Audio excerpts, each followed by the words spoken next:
અભિમાની વ્યક્તિ કાંઈક કાંઈક ગોતી જ લે પાછા. જેને અભિમાન હોય એ કાંઈક કાંઈક ગોતે. તેને થોડુંક શબ્દ બદલાઈ નાખો. પાનબાઈના લખેલા ભજનના શબ્દ બદલાઈ. એ કે ભક્તિ રે કરવી અને બાપ થઈને રહેવું. હવે રાગ થઈને રહેવાનું મારા વાલા, બાપ થઈને નહીં રહેવાનું.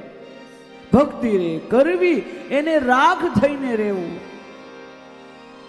રાખ તારી ઉડી જવાની, રાખ તારી ઉડી જવાની. પારદી તારી મોકાણ કરીને આ પાછી મિષ્ઠાન ખાવાની. સ્વાર્થ છગી છે આ દુનિયા, તારે ઘડીકમાં ભૂલી જવાની, ઘડીકમાં ભૂલી જવાની. રાખ તારી ઉડી જવાની. મારા વાલા, કેટલાય આવ્યા ને કેટલાય જતા રહ્યા. ત્રીજી પેઢીએ આપણી દિવાલમાંથી ફોટો વયો જશે. એ પછી કોઠાર રૂમમાં અને સ્ટોર રૂમમાં વયો જશે.